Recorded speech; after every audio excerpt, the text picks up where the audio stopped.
my mom was taking me to my grandparents' house, and we saw a little baby deer on the road, like just wandering around. Like it didn't know what to do. It was lost, and we were like, "This is weird." It's really really small, you know. It would just walk right up to us, and we were like petting it. We were like, "What is going on with this deer?" And we just saw its mom on the side of the road, and I think that's exactly when I was like, "No."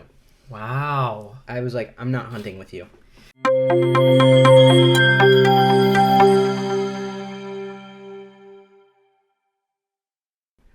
Hello, everyone. Thank you for joining Free My Pride podcast. I'm Brendan, I'm Greyson. and we are here today to talk about a very important aspect of our lives. A huge one. Yeah, I think both of us would be not where we are today without this piece. And we're talking about our pets. Yeah, our pets and animals in general, really. Really, yeah. Just our love for just all animals, honestly. Yeah. Both of us own dog singular and dogs plural. Yeah. So I have two dogs, Apollo and Atlas. I have a dog. His name is Marshall. What kind of dogs are Atlas and Apollo? They're just pound puppies. Like they're just mutts. They're like Truly the cutest. they're I think Apollo is mixed with some sort of shepherd and maybe a boxer, and then Atlas is definitely like a Doberman mixed with something small, because like Dobermans are usually big and he's kind of little. Mm-hmm. For sure. You can totally see that. Marshall is... We're not sure if he's a golden doodle or we're not sure if he's a labradoodle. Yeah, I mean it may be a labradoodle, but he's kind of small. Yeah, he's like a medium. He's not like a regular size, and he's not a small. But like labs get kind of thick and kind of big. Well, the only reason I say that is because the groomer was like, he looks like a labradoodle. It could be. She was like, "Are you sure he's a golden doodle?" I'm like, "I don't know. We got him off Craigslist. I don't know. She could have been lying. He could be a bulldog for all I know." Yeah, he's a bulldog. A fluffy little bulldog. I am allergic to dogs and cats. Me too. Definitely. For sure. But I think everyone is to a certain extent. Yeah, but honestly, it's worth. It's so worth it. It's so worth it. I would love to hear about, maybe you can even start from your childhood, about your relationship with animals and pets.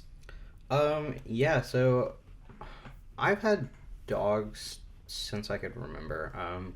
When I was a little kid, I had a little boxer, and I don't remember. I think I called her Jenny. But Jenny from the block. Yeah. I think I called her Jenny because I had a school teacher I really liked named Jenny. But I was probably only like 3 or 4 at the time, and then my brother was born, and my parents had split, so it was like, who takes the dog? So they just decided that we're gonna like find her a different kind of home, because there was just too much going on at the time. But where's Jenny now? Actually, we ran into the people who had gotten Jenny a while back, and don't give me bad news. No, they love her. She had a great life, a huge yard. Like they loved her. Oh, gotta love Jenny. And then when I think I was like 10, and I was probably like 8, and my dad got it was a little golden retriever puppy when I was a kid, and I grew up with this dog. His name was Gunner. And yeah, him and I were so close. Like he would jump through hula hoops and like follow us around the yard. It was so cool. But then when my mom moved into another house, we ended up getting another dog, and her name's Marley, and we still have her, and she's a little potato. She's just I think she's I don't know. We're not even certain. She's just like a pit bull to be the cutest nugget. Yeah, yeah. She's a stocky little white dog, and she's speckled and has a huge attitude. I thought you were about to say a huge ass. Yeah, that too. Marley with the huge ass. She's got a fat ass. She's thick. And then now Yep. you just have your two dogs. Yep, here. And my mom has Marley, so I still go over there and see her all the time, like pretty much every day. And my two dogs, and then you have your little guy. Yeah. So we have Marshall now. Growing up, we were kind of like on and off with dogs. When my parents were still together, which was don't even know how I remember it because I was like 3 or something when they got divorced. But for a little bit, we had a pug. You're not ready for this name. Her name was Kika. What? Yeah. Okay. Who knows? Did you name her that? No, I don't know. I couldn't tell you. I don't Okay. ask. I haven't asked, but we had Kika for I don't know how long because I was a toddler. Or an infant, honestly. Who knows at this point. And then we kind of went on and off with dogs. We had a bulldog for a little bit named Max, but he was a little aggressive and was really protective over my sister. So when anyone would like touch her or get close to her, he would kind of like go off and have an attitude. But he was a cute English bulldog. And then the next dog that I remember, her name was Phoebe. I don't know Buffet? No, but named after friends. Yeah. She was kind of like, she almost looked like a greyhound, but she was definitely a mutt. But she was the sweetest girl ever. I don't know what happened to her. That is kind of a constant in my childhood. We would get dogs for a bit, and I don't really know what happened to them. So we had Phoebe. Hopefully only good things. Yeah, hopefully the positive. Again, I'm a pessimist. Yeah. We had Phoebe, and then I don't know what happened to her, and then I think we got a Doberman puppy. And I love Dobermans. yes, except they were gonna get its ears pinned. No. They didn't do it because it ran away. Thank God. Hopefully that Doberman is living its best life. Yeah, hopefully, but It ran away because my stepdad left the gate door open. But it's best because you should not get a dog's ears pinned.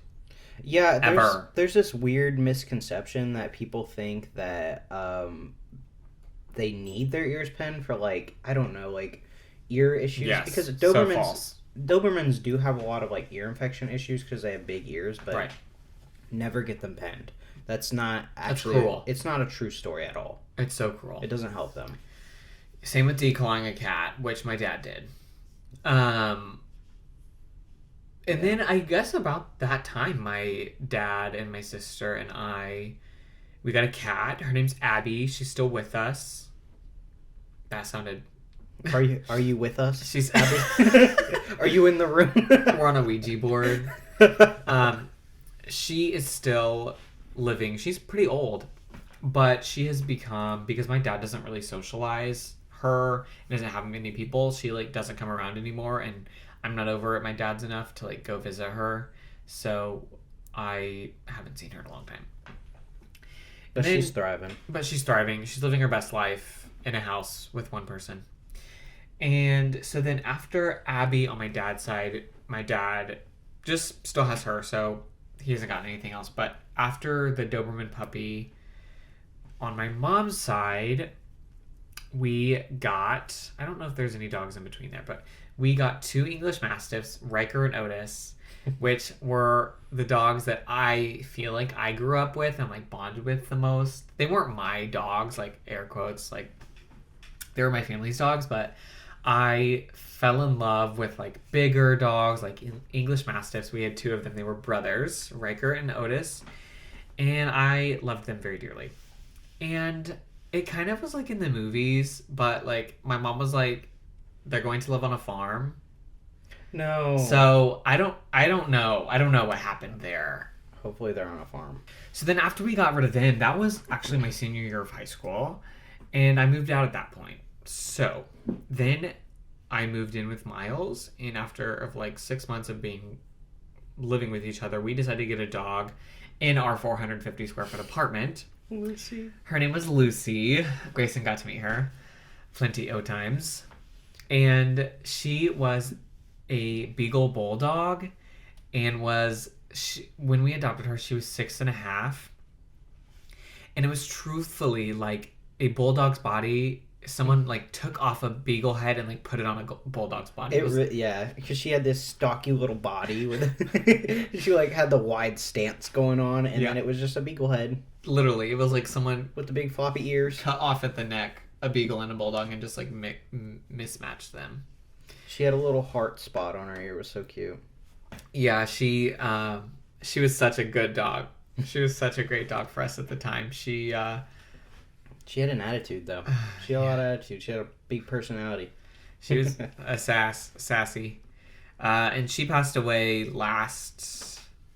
when did she pass away? She passed about away. A year ago.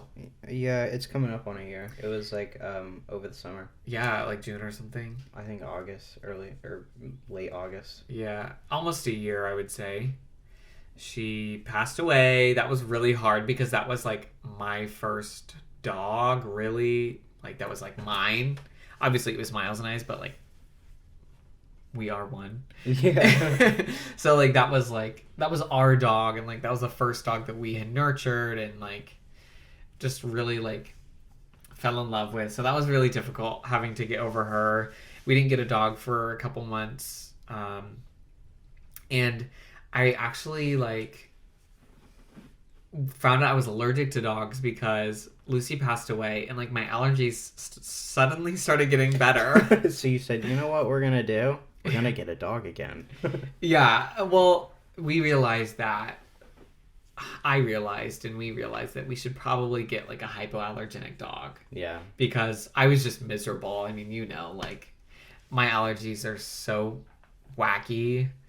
So we weren't going to chance it, and we decided that we were going to get a hypoallergenic dog. And if anyone knows anything about dogs, you know that those dogs are, for some reason, so expensive, and like you can only find them at breeders, and they're just hard to come by. And I was not going to buy a dog at a breeder. That's just not me. I think there are so many dogs out in the world that need loving, and you can get them for like $150 at a Humane Society, you know? So we were looking on Craigslist and Facebook Marketplace and all that jazz for a dog, and we found Marshall, and it was kind of just perfect timing, you know? We got him, and it was perfect. And he's so sweet. He is the sweetest dog ever. He is about to turn a year old. He's going to be a year in April. Mid-April, he's going to be a year old. So... yeah. It's hard to, like, look at the dog's age, and I'm always trying to tell Jen, I'm like, Apollo's 6, and she's like, he's 7. And I'm like, he's 6. It's fine. Yeah, it really is. I don't know. I think they do it by the teeth. Like, vets do it by the teeth. Yeah. But, I mean, really, like, I would not have guessed that Apollo was 6. Yeah. Yeah, I mean... or 7. He's starting to get a little gray beard. It's cute. But we love him. So cute. He's getting chunky, too. We love chunky. him. Yeah, those are the best. Yeah, he's rounding out. The best. And unfortunately, he's got spots on him. Yeah, he's got little bald spots on him because he's got allergies really bad, and so his little hair is falling out on his back. Poor thing. We give him allergy medicine and everything, but he's still just like, I don't know. I've taken him to the vet so many times. They're just like, it's allergy. He's gone through it. Yeah. Not as much as Atlas, though. They've both gone through it, really. Atlas, we don't know how it happened. He gets running and playing so hard. He's got really bad, like, attention issues. Like, he just gets really fixated on something, and you can't break his attention. So, we're giving him meds for it now, just like a anxiety medication, because, you know, he gets too fixated. But before he got, I don't know, we don't know how it happened, but he screwed up his toe. One of his one of his toes and broke it or something. It was like a fractured toe, and then it got infected because we didn't know it was broken, and he was still running and playing on it, and we had to get it removed. So now he's got 3 little toes on one foot, and we call him Triton. The cutest dogs. The sweetest dogs, really. Yeah, they're pretty sweet. They're good dogs. So tell me about your experience with food and animals. So I want to say about 2 or 3 years ago, I finally decided. It actually started right at the beginning of the pandemic. I said I'm not gonna eat animals anymore.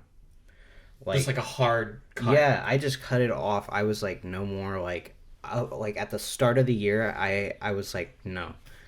Like, I started out being vegan, like completely for a whole year. I was completely vegan, but that was really difficult, especially here in Greenwood, Indiana. There's like 4 stores that sell anything like vegan products, and you only get like 1 shelf worth of vegan products. So and it's like so expensive. It's like 3 times what a non-vegan product would be. Right, and it was really hard for me to get the protein in that I needed. And since I'm on like hormones, my hormones were going up and down, which my doctors kept telling me that's not related. But I noticed as soon as I started like, consuming dairy that my hormones have been balanced since. So I've never heard that before. Yeah, I don't know. It was really weird because I just don't think that I was taking in like the protein that I was needing and like getting like the supplements. I don't know that I was doing it right, to be honest. So, I mean, I was taking all the supplements, but I don't know that I was taking the right ones. Who knows? But I've noticed it's been better since I started eating dairy, and it's not directly like killing animals, and that's really where to me I'm like, I can't do it. I can't. So like meat. Yeah, any sort of meat, yeah. And I try to stay away from byproducts as much as I can, but, they're there. Like, McDonald's still soaks their fries and, beef Animal broth, fat. yeah. But, I had always wanted to do it ever since I was a little kid. I always wanted to stop eating meat, like, as pretty much... I remember the day that I was like, I'm not doing this anymore.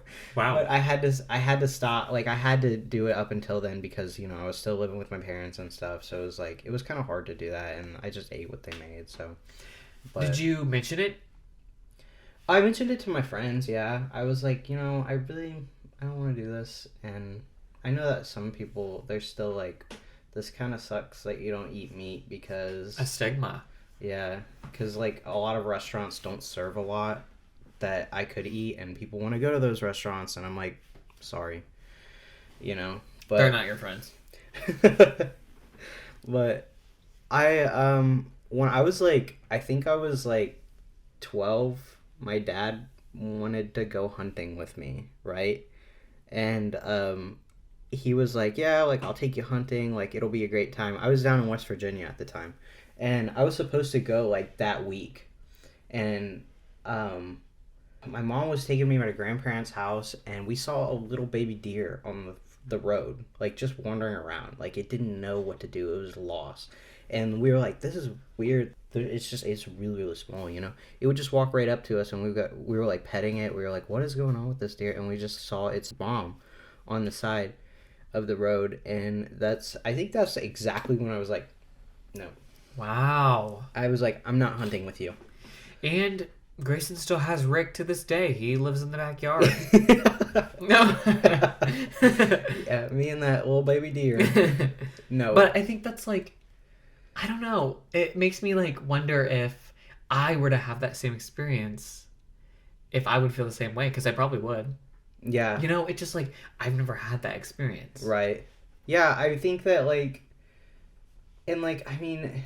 It's really hard to get to that point because meat and this is such a normal part of people's like everyday life. Like when you go to the grocery store, almost every single thing that you get is going to have meat in it. Even if you get those like little like throw in the microwave meals, like it's hard to find the ones that are just like they don't have them in there. It's But becoming more popular, it is 100%. though, for sure. We're seeing a change. I also think it's important to note that Jenna, your girlfriend, is not. No, she's not. And honestly, I think she eats enough meat for the both of us. But yeah, and she doesn't always love that I'm vegetarian. I mean, she loves me, but she's just like, I really wish you could try. This is so good. And I'm like, honestly, I have no, I don't feel like I'm missing out at all. Like, Good. Good. And you're not. I mean, there's plenty of alternatives out there. and they're good, honestly. Like, Yeah. your palate definitely takes a minute to change to like what the taste of like artificial meats taste like, because it's all it's all plant based, so they just take different plants and kind of splice them together and make them this like little patty or something. But yeah, and like I still help out with like cooking for her sometimes too, so I mean, like, I'm not like to the point where it's like, oh, I can't be around you if you're eating meat, but I just don't prefer it. Like, I just won't do it. How do you think it feels like more progressive people are more interested in doing that? Yeah. What do I don't think you can relate it to the queer experience. I don't think there's any correlation between being vegetarian and being queer. No, I don't really I do know. think there's a correlation between being progressive and yeah, being vegetarian. Yeah. Well, and being progressive and being queer. So I mean, they're all in the same category. I think that you're automatically a little bit more likely if you are queer, but it doesn't mean that you would. There's no real connection there. But Has being vegetarian affected your mental health at all? Because I would be interested to know, I'm sure there's plenty of studies being done, but I'd be interested to see the like chemical balance. yeah, I mean, I don't really know. I mean, it wasn't like anything like that I've noticed. Like, I'm happier because I'm eating like vegetables. I mean, Right. I know that like there was like weight fluctuations at first. Huh. Like I either gained a lot because when I was vegan, I gained a lot because I was like, a lot of your intake is carbs. Huh. So it was like I had to like account for that and figure out how it was gonna like, kind of how that was gonna work for me. And at that time, that was when we were like working out a lot, and I wasn't getting a lot of protein. I was taking in probably 10 to 12 grams of protein a day. I don't know what that means. Well, everything you have has protein in it, and it's like the only thing that I was taking in for that day. You're probably supposed to get about 50 grams. Mm-hmm. I have no real idea on how much it is, but before the start, I was taking in about 100 grams of protein a day, because we were on this like strict diet. Yeah. And then I was like, all right, I'm going vegan, and I was taking in 12. So that drop was just like, it made me feel I would throw miserable. anyone's body off. Yeah. I was miserable. So, I mean, at the beginning, it was really, really hard, and it was really hard with how other people reacted too. Oh yeah. My dad and I had always bonded over like cooking and like, grilling and stuff like that, but it was not something I felt like I could do when him and I were close. Like, I never felt like I could be vegetarian or vegan. I felt like he would just judge me and, I don't know, kind of make fun of me about it. So when we stopped talking, I was like, you know what, this is a perfect opportunity. Yeah, fuck you. I mean, I know it sounds so stupid, like I'm not eating animals anymore because we don't talk, but no, this is what I wanted to do. This is who I am. And it's not like you didn't do that as a fuck you, but you did it as a validating experience. Yeah, this is who I've always wanted to be, and you're not going to change who I am anymore. Hello, parallel to the queer experience.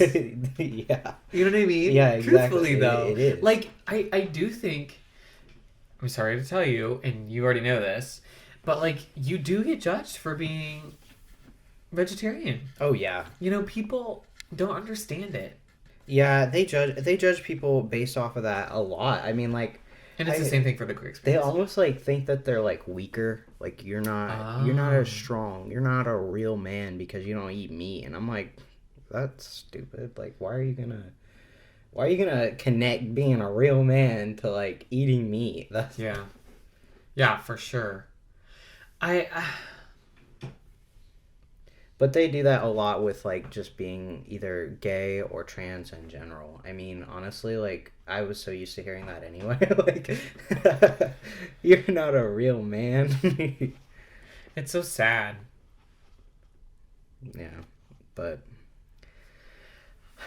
I don't know. I'm happy now. I'm happier now that I know. It feels a bit like a weight off my shoulders of like another life doesn't have to end just for me to, you know, to eat to get through the day. That's so powerful. Yeah. I wish that I had the dedication that you had. I struggle with like disciplining myself. You know? Yeah. I think I don't know. Kudos. I thought the discipline would be a lot harder than what it was. You know, like I always hear about people being like, and this is just for anything, of like every day, like I was so tempted. But for me, that never really set in because I didn't give myself an option. I said that I was like, you're not doing this anymore. And I mean, that sounds so stupid and it probably sounds like almost rude. But in my head, I just didn't allow that as an option. Mm-hmm. It's like no matter how like weak you feel at this very moment, even if you feel like real shaky, because I do get that way. I get shaky when I'm like hungry, or when like my blood sugar drops, and like I was like at this moment, like even if you feel that way, you need to go figure something else out to eat. Yeah. So I mean, those parts were hard, but setting it in my head as this is not an option for you, then it made it easier. Yeah, well, and I think that kind of leads into like another parallel, I guess, which is like, I guess it's not super similar, but talking about like emotional support animals and how they can help you through times when you are feeling shaky. And I think people don't use an emotional support animal to help them stay vegetarian. Yeah. But yeah, it's similar to where if I'm struggling with whatever that may be, if I'm struggling with anything, mental health related or mental illness related, then an emotional support animal can help you stay consistent. Yeah, definitely. And I mean, I guess just them being there, like, it's almost like a reminder of like, you're not alone in this. Yeah.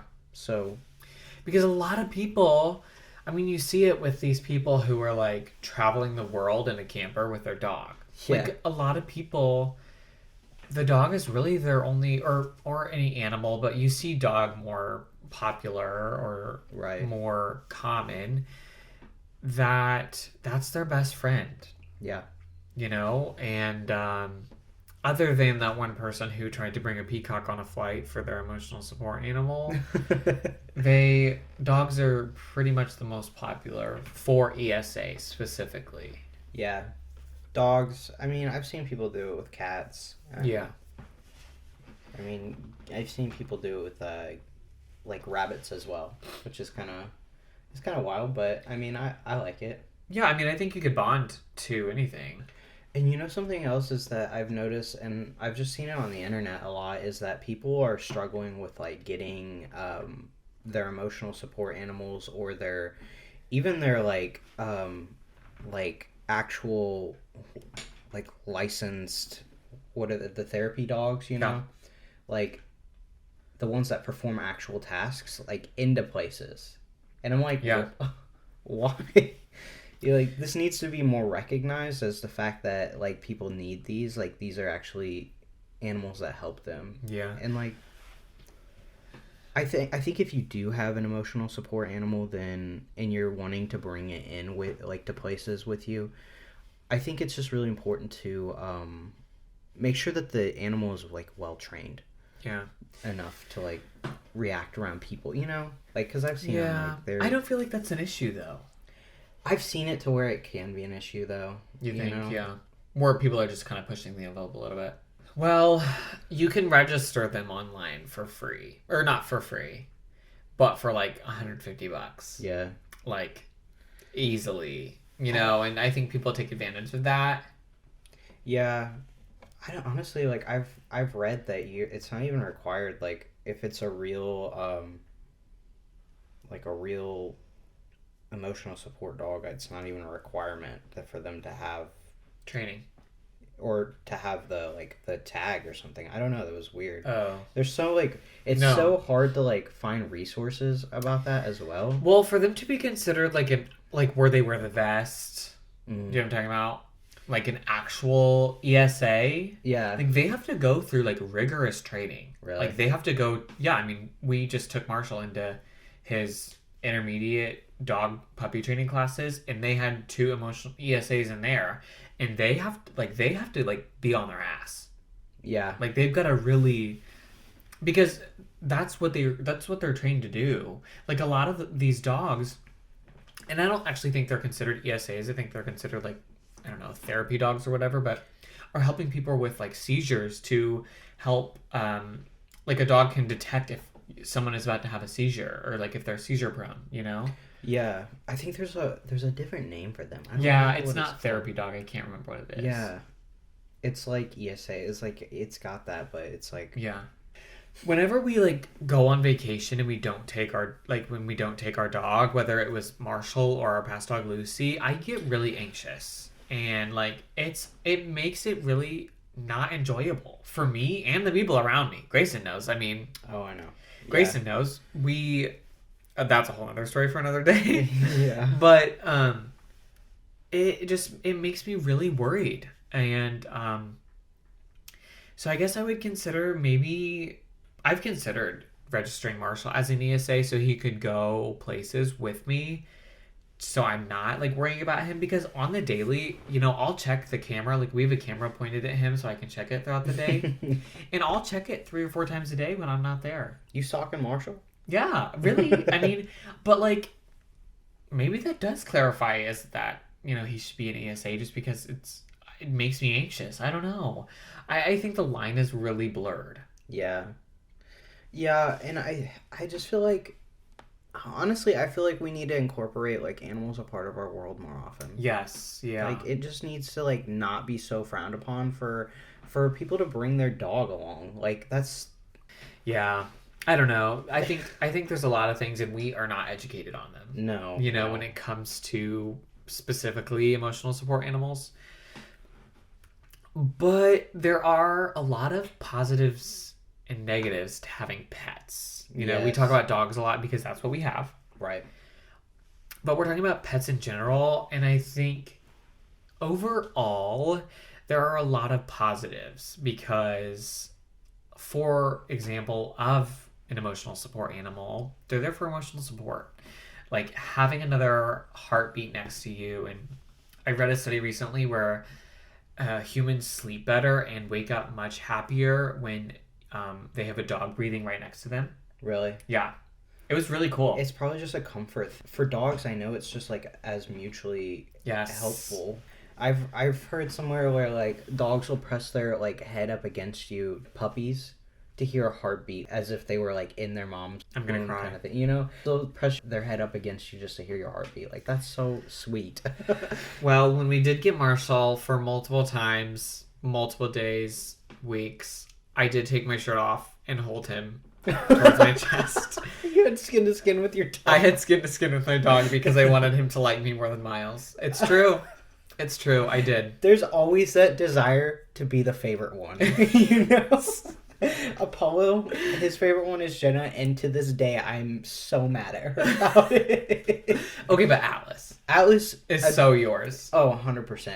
Like, I was like, kind of like, when we first got him, I was like, I don't really want another dog. Like, but we had to take him in because her family just couldn't take care of him anymore, and he was in a really dangerous situation for himself. So we were like, fine, we'll take him in. And at first, I was like, we really don't need another dog. I really can't afford another dog. Let's not get another dog. But then, like, him and I slept together every single night. Like, I literally bought a cot, like, you know those, like, camping cot things, you know? I bought one of those, I put it in a room, and I slept with him on there. And, like, every single night. And he still, like, the blanket that we used on there, he still curls up on. Like, he loves that blanket. Oh. He always goes into that bedroom because that was his original bedroom, you know? It was so sweet. They really are the best. And I think the impact that they have on us as humans is just so far greater than the negatives. Yeah. Which there are. You know, there's going to be negatives to any situation or any, you know, piece. Yeah. It's taxing. It is. Because they're in constant need, expensive. Yeah. And, like, you're not as able to, like, I don't know, personally me, like, I feel so guilty when I'm, like, gone for long periods of time. Like, because I'm, like, always thinking about them. I'm like, I don't want to leave them by themselves. Like, I want to be able to spend more time with them. Or if you, like, don't take them on a walk that day, you, like, feel like a horrible dog parent. Yeah, the guilt. Yes, I feel guilty all the time because I feel like I'm not doing enough for these dogs. Yeah, and that's another negative is, like, with children, they can, well, when they start talking, they can vocalize their needs, but, like, with dogs, their whole life, they cannot vocalize their needs. Yeah. Yeah, and you're always, like, wondering if you've, like, put this trauma on them of, like, I'm not giving them enough attention, you know? Like, they're gonna grow up to be, like, wanting attention. I guess that's Lucy. More of a kid thing, but, like, with the dogs, it's the same way. I'm like, have I traumatized you? Yeah. Well, I mean, it's hard because with humans, you have done it yourself, so you kind of know. Mm-hmm. You know, like, if I'm raising a baby, like, hey, girl, I've been there. You know what I mean? Like, you can sympathize with your child and, like, understand what they're going through and kind of determine their needs or predict what's going to happen. But with dogs, you don't really know. Mm-mm. And I think that kind of leads into, like, a negative of, like, it's emotionally taxing. At least for me, I'm anxious because I'm like, oh, did I do the right thing with him? Kind of like what you were talking about. Right. It's like am I, like, doing this right? But I think that that's just true for caring for any other being, like, human or animal. It's like, am I doing this right? There's not really a manual on it. I mean, I'm sure you can pick one up, but, like, who knows if they're right? Is that credible? Like, come on. Yeah. You don't know. I mean, there's a million sources out there that say that that's best, but you don't know. But Jenna and I always talk about it because we always talk about, like, what we do, like, when we go on, like, vacations and stuff like that. We're like, what's the best for them? What do we do? Like, and sometimes it brings up, like, you know, after we lose them, like, are we going to get another dog? And we always say, oh, I think we'll wait. Yeah. Like, and like, truthfully, I can't see myself living without an animal in the house. So, I mean, it was really hard. So we talked about it a bit, but, like, we lost Lucy last year and we waited, I think, 4 months to get another dog. Yeah. Which I had told Miles, I had told everyone, we are not getting another dog. You told me that. And we're not getting another dog for years. I was like, he's gonna get another dog. I just didn't think. But it was really rough. It was really rough. Like, yeah. So, should I inform everyone, like, what went down with Lucy? I mean, yeah, you definitely can. I think so. With our dog, we had her for almost, I think it was a little over 4 years. She was 10 when she passed away. and she just slowly started coming down with a lot of symptoms. And it was, I'm sorry, let me backtrack a little bit. Um, it was slowly a lot of symptoms, but she acted fine. So it actually was kind of all at once.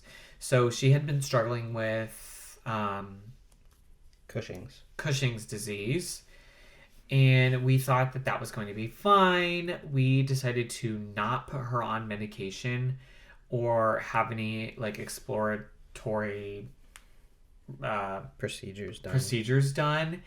One, because we thought that we could still give her the best life, and the vet couldn't have promised us a positive outcome. Yeah, and I think it's important to note that because Marley has Cushing's, I think it's important to note that with Cushing's, it's not always a guarantee that it's going like the medicine. It's super expensive. It's like $100 plus a month, and it's not always a guarantee that it's going to help. Right. So I mean, it's a 50-50 toss up, especially with those procedures, and yeah, you know. Yeah, and so we decided not to put her on that, and she was really fine until just kind of one day she stopped eating, and then it just really she stopped drinking, and it just kind of went downhill really fast. I think she stopped eating, and then like 5 days later, we took her to the vet and had to put her down. That was the hardest thing I've ever done in my entire life. Yeah. Truthfully. Me not knowing that you had to be right there with her while they were doing it. Did you know that? Well, actually, it's the best thing that you can do. I know. You want to be with them. Yeah. I didn't know that. Yeah. No, I went in not knowing that. I thought you, like, just dropped her off. Well, you can. Really? They said we had to be there. Well, they probably, like... Or at least one person had to be there. The vet probably, yeah. They're probably just... I mean, I'm glad because, like, we know she went peacefully and stuff like that. But, like, that was the hardest thing I've ever had to do in my entire life. Truthfully, having to decide to do that, like, it just feels like... It just makes you feel like you could have done better. Yeah. It makes you feel like you should have done better. You should have done all these things, but... like you failed them, yeah. Yeah, it's really hard, and I still struggle with it. Like, I still cry because I'm like, I see a hair. Like, I see one of her hairs, and I'm like, oh my god, she was the best. Yeah. But it was difficult. She had like, there were a lot of things that suddenly went wrong.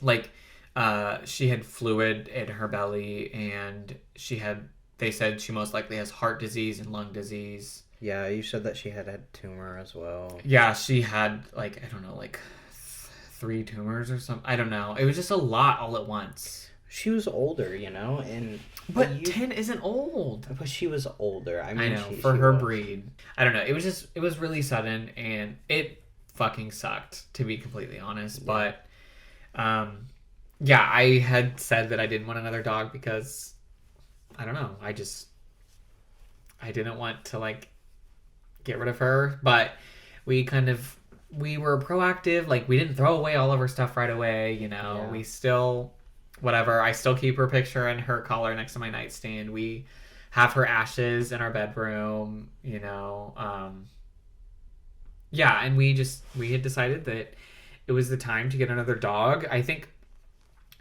Miles had kind of seen a change in me when Lucy passed away. Like, I just kind of wasn't being myself. Yeah. And unfortunately, fixing that, there's only one option. Yeah. Is getting another dog. Well, you had worked, like, from home, and she sat next to you every single day. Yeah. Like, it's hard when you're around her 24/7, like... Yeah. Yeah. I would constantly, after she passed away, like, go to the back door and open the back door, like, to let her out. Really? And she wasn't there. Yeah. That's rough. It was really rough, but I don't know. I'm just grateful for the memories that we had with her. Like, I'm grateful that we're able to record videos and, like, hear her snoring on, Oh my and God. just like barking. She never stopped barking. Yeah, I'm grateful for the time we had, and I think part of me is like, I wish dogs didn't have the love that they did because, or pets. I wish pets didn't have the love that they did because it's so great, Yeah. and when you lose that, I guess, and like that was like when I talked to Jenna about stuff, like when I'm like, I just feel like I'm doing this wrong, or like I don't want Apollo to get older, and like, does it scare you and stuff like that? Because I always like reflect these with her, and she's like, yeah, the she always says it like the best way. She goes, I just take comfort in knowing that we've given them the best life they could have, yeah, And I'm like, okay, yeah. I can deal with that. Yeah. Yeah, and that's what I had to keep reminding myself. And Miles and I had to keep reminding ourselves. Yeah. Lucy, somehow, I don't know if she hitchhiked, if she jumped on a train to get here, but she somehow was at a Humane Society in South Carolina, and then one day she was at a Humane Society in Indianapolis. Who knows how she got here? I don't know if she had... She was just taking a vacation, okay? I guess so, and she was kept outside before we got her, so, she was living her best life inside. Yeah. When we had her, and that's also how I take comfort, is remembering that we gave her the best life that she could. Yeah. And I think we talk about dogs a lot because, like I said, we both have dogs. Right. And grew up with having dogs, but there are a bunch of other types of animals too. Yeah, it could be true as to with any animal. I mean, I had a friend growing up that had like rabbits, and she was just, obsessed with her bunnies and would just talk about them all the time, and that was her emotional support animal. I mean, she got it during a really rough time in her life, and she got really, really close with one of her bunnies, and I mean, when it passed, she was a mess. Yeah. Yeah. So. Yeah, I mean, Miles grew up and he had every animal under the sun. Frogs, lizards, Yeah. everything. I mean, Miles and I had a bearded dragon briefly, which was cool. But that was too much work. They are a lot of work. Anything with like reptiles, oh my gosh, like keeping the temperature right and like feeding them, Yeah. these like specific animals. And I can only imagine a snake. You have to like feed them live animals. Nope. I couldn't do it. No thanks. But I think just like having that heartbeat or having that just Being, breathing next to you. it's like a comfort. It's a knowing that no matter what, like you have someone there. Yeah, and I think that yes, you have something there to help you through whatever you need. Like I had a minty bee, if you know what that means. I had a mental breakdown a week and a half ago. And Marshall was right there hugging me the entire way. I was like sitting on the ground crying, and he was helping me through the entire thing. Isn't it? It's crazy because like sometimes They know. but like it's also like when you just feel like an absolute shit person. Yeah. You know what I mean? Like you feel like you've done something shitty, or you feel like you're just not. I don't know. Do you ever feel like you're a bad person? Yeah, every day. And then That's because I am. you see your little dog next to you, and they just like you are their whole world. Like no matter what, they will always look at you as this amazing person. Like you will always be a good person to them. 1,000,000%.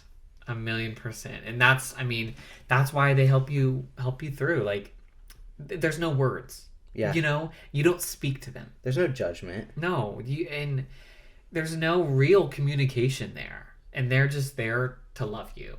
Like that's all that they do. Yeah. Is love. They and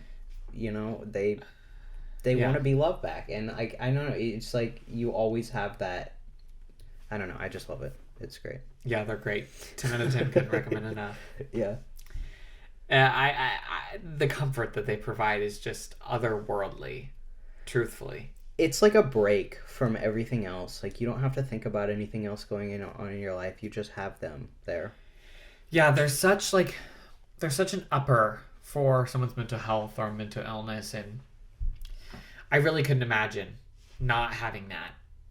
Yeah. Being someone who suffers from a mental illness or multiple mental illnesses. I couldn't imagine having that support throughout my day to day, and it's hard to relate animals to like the queer experience because I don't think they're not necessarily parallel. like they're not necessarily like correlated with each other in any way, but I think that like personally through my transition, like having Apollo there and having even like I didn't have Atlas at the time that I was transitioning, but